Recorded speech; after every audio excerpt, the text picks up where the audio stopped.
Good afternoon, everybody. Welcome to our COVID-19 update for our community. We really appreciate you joining us today. This is our weekly time to answer questions of the local media and also give an update on what's happening with COVID-19 in our community and across the state. It's also a time where we can give you some quick basic updates and link you to some new information. So again, thank you for joining us today. It is Thursday, January 21st. So a couple of quick thoughts as we start. First of all, I hope you had a chance to take a moment to reflect on Martin Luther King Jr. Day. We talked about briefly that last week. That legacy is important for us to remember. I was really inspired by the work that happened locally, the local organizers that put together an event on Monday. I hope others had a chance to pay attention to that, and an enormous thanks to the organizers of that.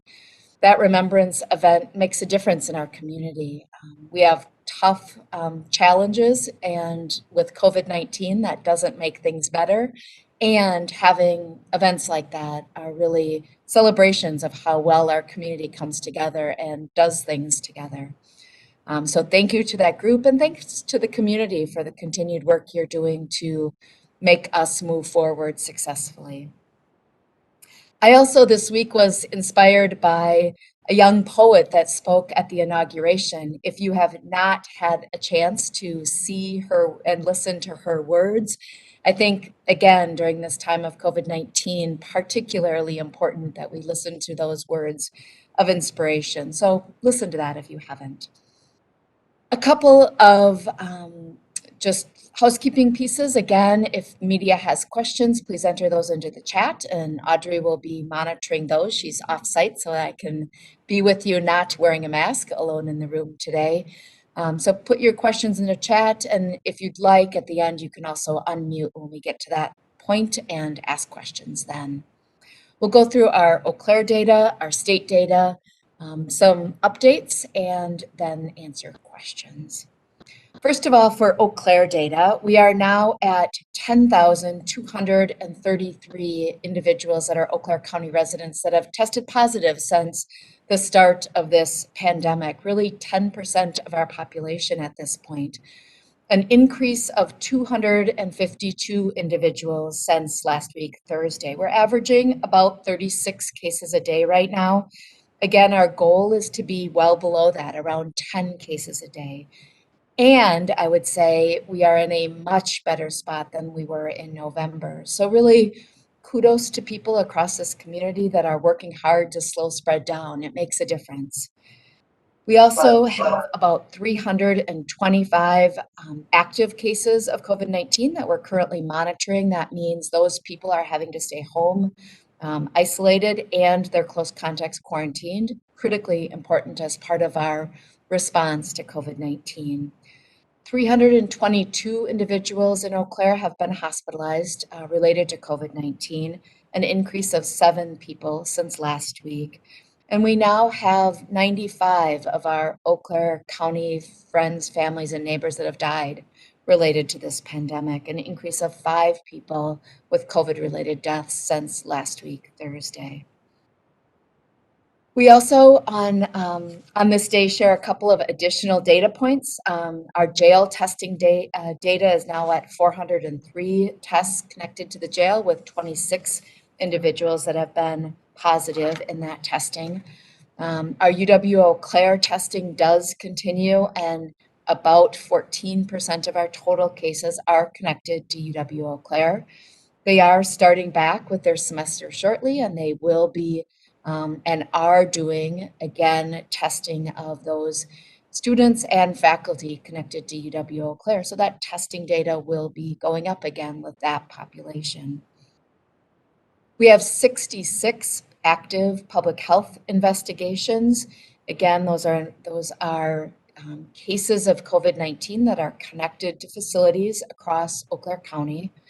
And our state ranking for COVID-19 remains at that very high level. Our goal is to be about 150 cases in the 14-day period that is measured for this measurement. We are at over 600 right now. We won't go below very high until we get below 360 cases. So we have a ways to go before we leave that very high level of designation, and really a long way to go until we are at a place that we more comfortably have the cases of COVID-19 being identified in this community. Our positivity rate by test is at 9.7%. Again, an improvement from last week and a really welcome improvement. Our testing has also been slightly up. Again, good news. Our reminder to everybody in the community is that testing is available. We need and want people to be tested for COVID-19. That remains a really critical part of our strategy. We do have the end of one of our testing locations. So the partnership that UW Eau Claire had with the community to do antigen testing, that UW Eau Claire ability through the UW system has ended. The last day was yesterday. But we remain having really strong testing options at all of our healthcare entities and at our National Guard sites. Please go online to our COVID-19 Eau Claire website, where there is a testing tab and really good information about where to get a test. Anybody that has had any reason to be concerned about COVID-19 should get tested, including, most importantly, those that have any symptoms. We also do have the statewide home testing option, and there's information on the website about being able to do a test at home and send that in. All of those options are good options and important for our community. Other data that we track and we put up on our dashboard as a kind of red, yellow, green measure, including the ones I previously spoke about, include hospital bed space. So our ICU space and our inpatient bed space have stayed out of the red in the recent week. Inpatient beds are in green and ICU bed is in yellow. But we are in a good place with our hospital capacity, and that's really one of our goals overall, was slowing the spread of COVID-19. Our community spread measure, again, how disease spreads where people aren't sure where they got COVID-19, remains high. That's at 39%, and it remains designated as red. And our case contacts, so how quickly we get to cases to talk them through the importance of isolation and the importance of making sure that their close contacts stay home. We are at 84% of people that hear from the health department within the first 24 hours. Again, in the yellow, but a vast improvement from the end of November, early December, when our case counts were so high. So some positive markers and some flattening measures in our data, which is really good news for the community. At a state level, we have now 528,101 individuals that are Wisconsin residents that have tested positive since the start of this pandemic. We do have a very high rating across the state, like it is in Eau Claire. And we now have 5,607 people in Wisconsin that have died related to COVID-19, an increase of 317 people in Wisconsin since last week. Those people across the state are ones that we really pay attention to. It's important to remember that most communicable diseases do not result in this kind of volume of death. That's why we're paying attention to COVID-19 the way we are. So with that data update, I'll move into a couple of announcements. I think, as you all know, vaccines are the topic of the day nationally, at a state level, and certainly locally. Vaccine is one of our most important strategies of making sure that we can move forward with this pandemic. We've talked about it a lot, and we will continue to talk about vaccination. Because of the volume of vaccine available right now, the amount that is being made by national manufacturers and the amount that's being distributed from the federal government to each state, and the capacity that we have to get this done in every community, priority groups have been named. I think people are well aware that the vaccine has been given out related to priorities that have been identified. The federal level of priorities have been named. At a state level, we have a process with a group that meets and has been meeting in some cases daily to work through recommendations. That's called the SDMAC group. We like acronyms, but that state group does provide recommendations to the state health department about what the priorities should be in Wisconsin. That start with the recommendations and then the deployment of those recommendations by the state health department were really with healthcare and long-term care. So for the last number of weeks, the last month and a half, we have been vaccinating people that are directly connected to healthcare and directly connected to long-term care, both residents and staff.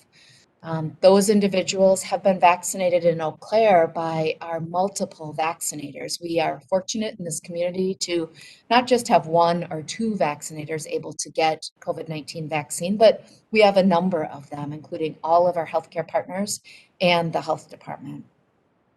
SDMAC today released their recommendations for the next group of prioritized individuals across the state to get vaccinated. A reminder that the SDMAC recommendations, again, that were released today and have been discussed a lot in the last week, now go to the state for decisions about which groups will be eligible in Wisconsin to be vaccinated.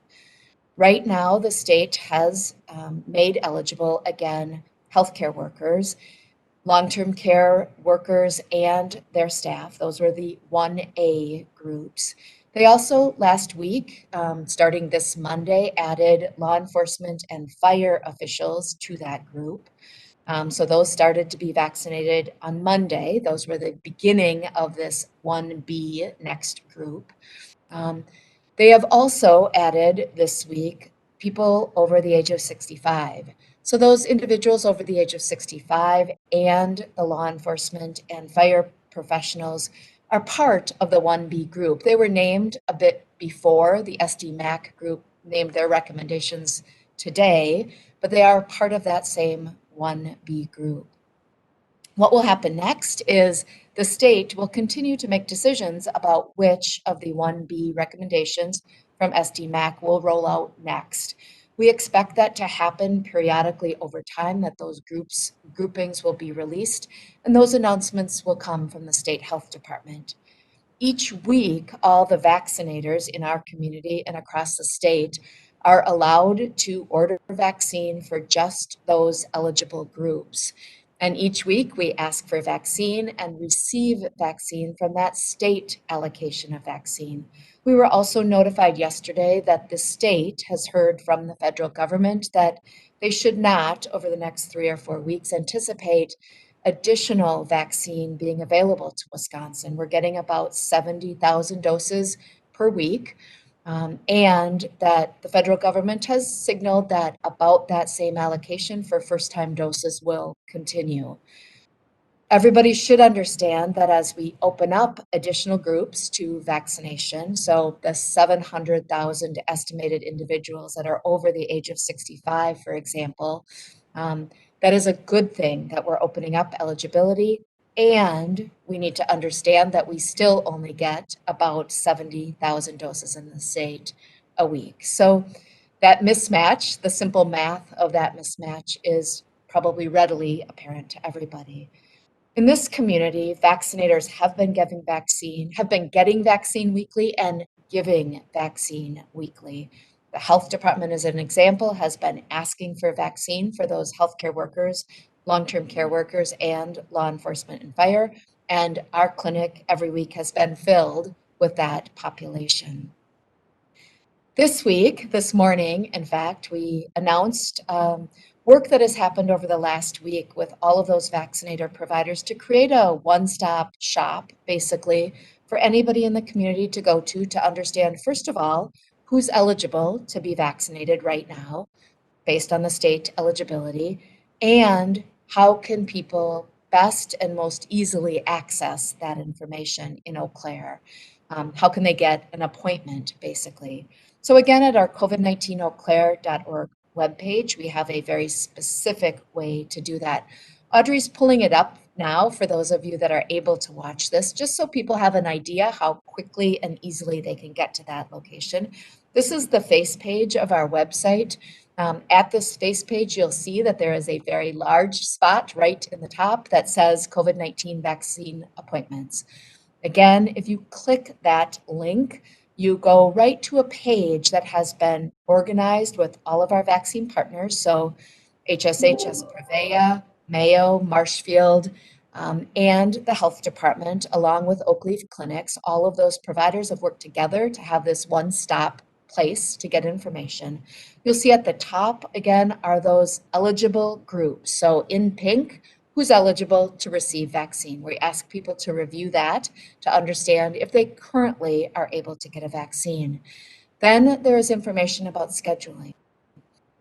If the people that are eligible have a connection with a healthcare provider already in Eau Claire, particularly those individuals that are 65 and older that now are eligible as of Monday to get vaccinated, our ask is for you to work with your healthcare provider to do that. That will be the quickest, and it's the closest relationship that you have to your provider. They know the most about you and can really get you through and get that done. If, for example, you are a Prevea person, usually our ask is to go to that location, and Audrey's showing you that, to click on that tab, and you will be shown exactly how you can directly make an appointment. There's also a phone number available if you have questions. So each of our vaccinator locations has that same information. We also have the health department page. That's in the options for other providers. We anticipate we will have other vaccinators beyond the health department and our healthcare locations coming on board. So we know other pharmacies and other entities will be coming on board as COVID-19 vaccinators. Right now, it's just the health department, but that page is also there. We also at this site really walk people through about planning ahead. We want people to be prepared for those appointments. We want it to go smoothly for you, and we want your questions to be answered. So again, a simple place to get good basic information that all of our healthcare partners have vetted and we all want you to have as a starting point. Many healthcare providers will also be directly outreaching to their patient population. So you may get an email if you are a patient already with one of our healthcare systems in Eau Claire to tell you a bit more about vaccines. If you don't get that message, or if you really want to look right now at what your options are, the best place again is to go to the COVID-19 Eau Claire webpage and get that information. For those individuals that are not tech savvy or do not have internet connections, we also have other options. We do encourage people to call the call center number. Again, that number is 715-831-7425. And for those specific reasons, if you need help because you do not have a computer, you do not have internet, you do not have an easy way to utilize the system for getting an appointment, help will be available to you. We know some people do have that as a barrier. For everyone else, we do ask you to use your computer. We know that we have many, many people in Wisconsin that are currently eligible to be vaccinated, and many in Eau Claire. About 17,000 new people in Eau Claire were added to the eligibility group with the announcement of 65 and older. So remember that, yes, my mother is over the age of 65, and your mother might be as well. There are 17,000 other people that are Eau Claire County residents that are also in that group. So we also ask for understanding as all of our vaccinators are taking the supply they receive, and again, that is limited, and getting as many people vaccinated as quickly as possible. So again, we do ask people to first work through your healthcare provider. If you have one, they will know best how to work with you on how to make that work. And then go to our website and get more information. We're excited about this step. We've been working hard, coordinating for weeks and weeks now, months, I guess I should say, related to vaccination in Eau Claire. We have strong vaccinator partners. We meet really every single week and sometimes multiple times a week with those partners to make sure we're continue to work together. And we expect that there will be glitches along the way. We know those have happened across Wisconsin and nationally, but we're prepared here. We have capacity to vaccinate, and as we get vaccine, we're excited to be able to continue to make sure that our population is vaccinated. So also help those around you. Make sure people know about the website. We are regularly surprised that despite doing announcements and despite thinking we're getting the message out, there are people that don't know about the COVID-19 website. Please, if you have ways to reach out, if you are belonging to a church and you can put something in a church bulletin, if you are part of a social group, if you are part of other groups, please let people know to go to that COVID-19 Eau Claire website. We want that to be readily available. A separate announcement that we want to make, and just a heads up announcement, is that we have had in Eau Claire some expectations that have been articulated in a document called our Public Health Expectations Document. That is the document that came after our local order did end this fall. That expectations document is on our website. The last time we updated that was in November when we had an incredibly large surge of disease in Eau Claire. We do know and have noted that our disease case numbers and our capacity are different than what they were in November. Those revisions to the expectation document, which are being worked on now and will be announced in the next several days, are really based on the basic data that we have and the continued science that we have that mitigation strategies are going to remain important for a long time. So you can expect to see an updated document. We will be announcing that. That updated document will primarily be focusing again on making sure that we have face mask use, that we maintain physical distance, and that gatherings of slightly larger sizes are not unreasonable at this point. Although we are maintaining that keeping your group small is really the best thing that we can do until we get a fully vaccinated population and really get through this next step of what is happening with the pandemic. Once we get to a good number of people that are vaccinated and are in a better spot, I think all of us will be breathing a bit with more relief. So with that, I'll shift to some of the questions that we got from the media in advance. And again, if you have questions, media, you can type them into the chat box. You can also, at the end, Audrey will help facilitate unmuting and asking questions. The first question is, what's the reason that if we can get our flu shots in the fall every year without a whole lot of controversy and getting them in a couple of months and doing that, frankly, annually, what's the challenge with COVID-19 vaccine and the difficulty in getting COVID-19 vaccines in arms rapidly? So a couple of things to remember about flu vaccine. First of all, flu shots are manufactured in advance. The flu shots are worked on all summer long and are available for vaccination in this hemisphere in the fall, starting usually in August or so. Lots of time to build up production, lots of time with an approved process to get a vaccine to market. That supply chain is very well established, and that supply chain means that we do have supply available and in all kinds of locations to give it. So that's one difference. Another difference is that this is a new vaccine that does have some specific requirements around it. And I think we all know that there's, first of all, for the Pfizer vaccine particularly, a requirement around deep cold storage. So there are extra steps that are taken as we develop these clinic locations and as we get the vaccine reconstituted, unfrozen, reconstituted, and in arms that take extra time and extra steps. So more time per vaccine dose is also a requirement in this vaccine process. We also have a 2-dose process with this. And for influenza, again, for most people and in all situations, it's really not that process.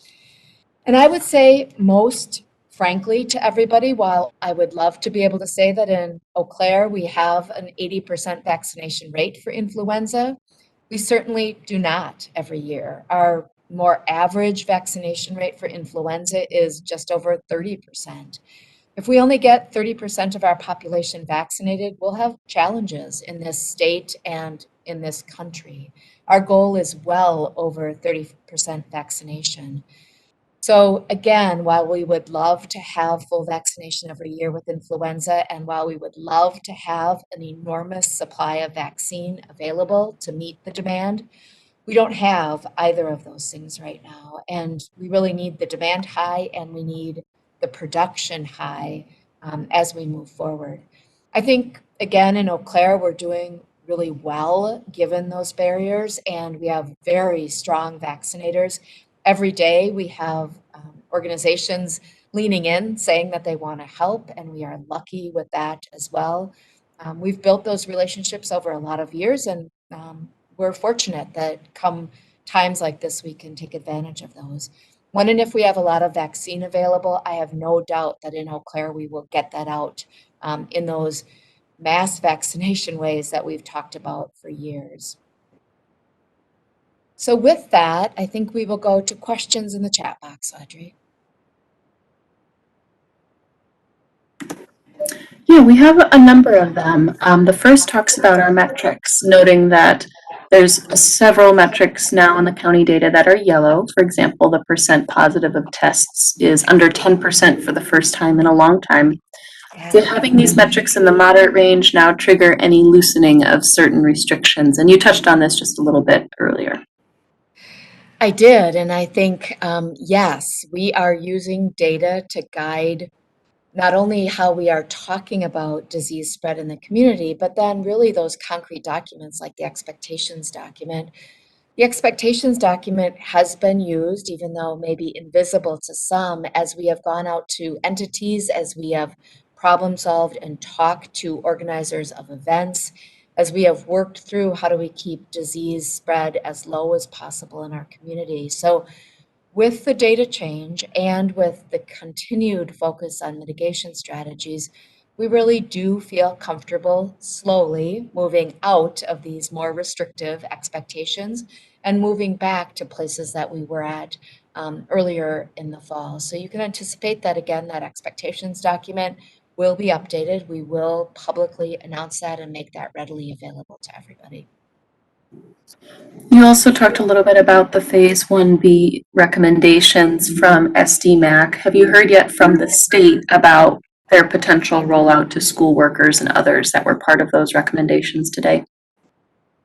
Yeah, certainly I can speak to that. So if you have not seen the recommendations, they do name in the recommendations from SDMAC. So then again, those groups that are named as being prioritized in Wisconsin for this next round do include individuals that work in education settings, childcare, K through 12 education, as well as higher education.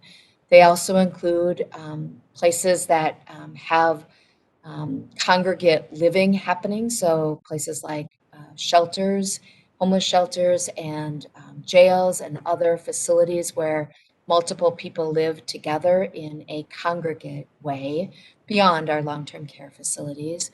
It also specifically calls out other groups like 911 workers and transit workers and many others. So that document is available and certainly something that is being used now by the state Department of Health Services to consider how to move forward. We anticipate at the local level, and it's been signaled by the state, that it will likely be a progressive rollout of those next groups. There are millions of people in the next groups that are going to be eligible in 1B for vaccination. In fact, estimated about half of our total population.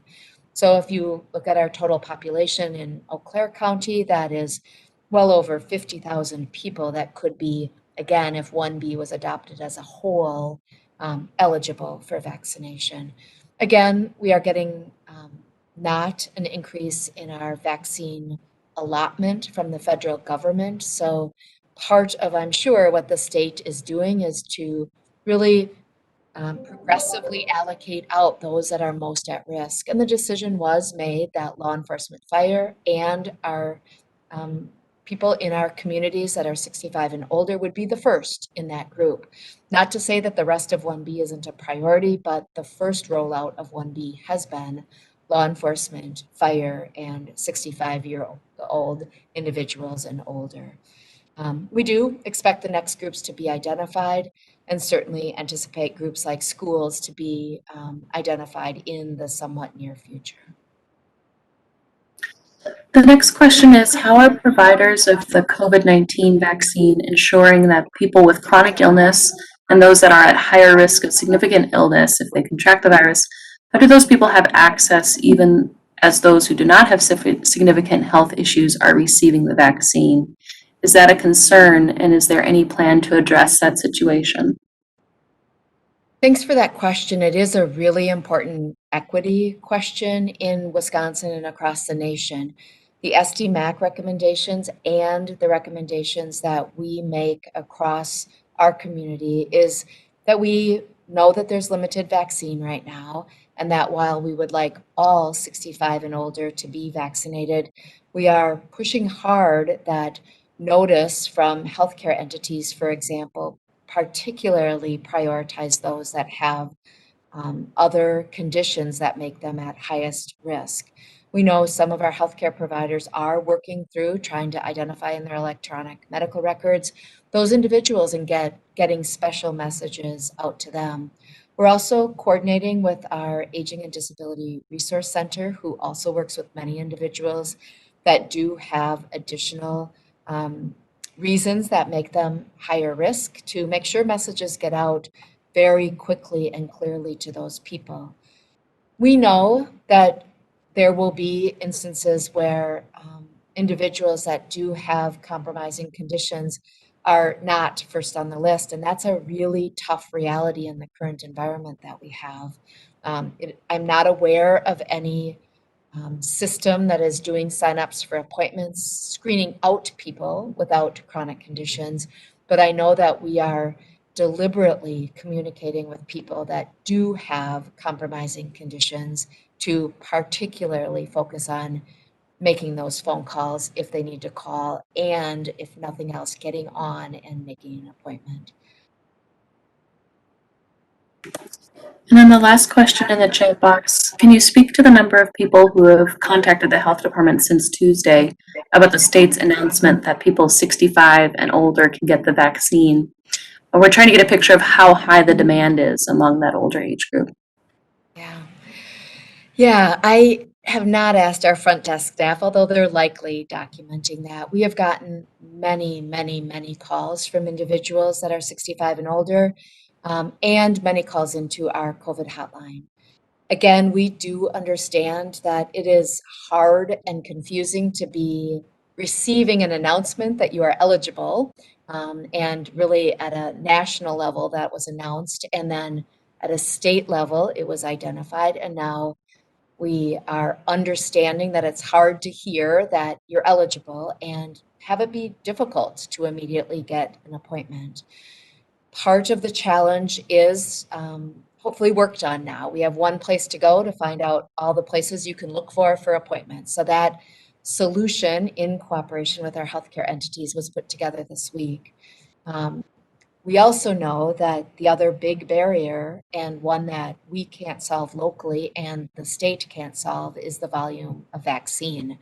So us getting 300 doses of vaccine a week means we can only reach 300 people this week. It means that we'd love it if we got 1,000 phone calls to give them to everybody, but that means 700 are not getting vaccinated by the health department if we get that many calls. Do know that we're continuing to work through making sure you have as many appointments available, and all of our healthcare vaccinators are doing that. My ask is that, again, I know some people have called very angry. My front desk staff doesn't have control over how many appointments are available either, and we do know the demand is great. Our role is to continue to ask for vaccine, and as we get vaccine, getting it into arms. And all of the vaccinators, again, Purveya, Marshfield, Mayo, Oakleaf, and the health department are absolutely doing that. That triggered a follow-up question in the chat box, which is if there are any plans for public vaccination clinics in the coming weeks. Currently, for the health department portion of the website, it says there's no open clinics, but that some will be added regularly. Yeah, our health department clinic has been running for a number of weeks now, but it was really on an invite only. So we were asking entities that had 1A workers or healthcare workers to sign up for those spots because those were the only eligible individuals that could be vaccinated. We will be opening up on a weekly basis our location as we are told how many vaccine doses we get in that week. We will be opening up that many slots. I believe that once a week that survey link or that link to get an appointment will be posted. And people will be able to go to our location and sign up for appointments there. So while it says right now that we don't have appointments, it's because we have not yet received our allocated doses for next week. We typically don't hear that until late in the day on Friday and Saturday. So we are committed to posting our link no later than Monday. We also don't know how many doses we get countywide. There is not from the state an allocation by county going out to vaccinators. They actually walk through their process with us at 2 o'clock today again from the state level. So again, they get their 70,000 doses allocated, and then they have to make decisions every week where those doses go. At this point, we don't know how many doses arrive in Eau Claire County for those 5 different vaccination sites that I named. We work together to share that with each other anecdotally, so we generally know in Eau Claire about how many slots are available for appointments, but we don't have specific information on allocations each week coming to Eau Claire. It is something we've asked for, and we are hoping over the weeks ahead that we will get a more consistent idea of what we can count on each week in this county. Those were all of the questions in the chat box. Would anyone like to unmute and ask a question over the microphone?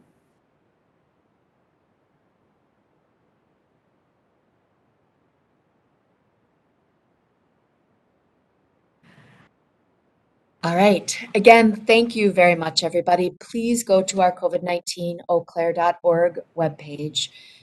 It does really have the resources from across the county for you. It's not just a health department page, it's for all of our community to use to know what is going on with COVID-19 and how you can get the information that you need. We'll be back next Thursday with our Q&A session for media again. We appreciate you joining us. Thanks very much, everyone.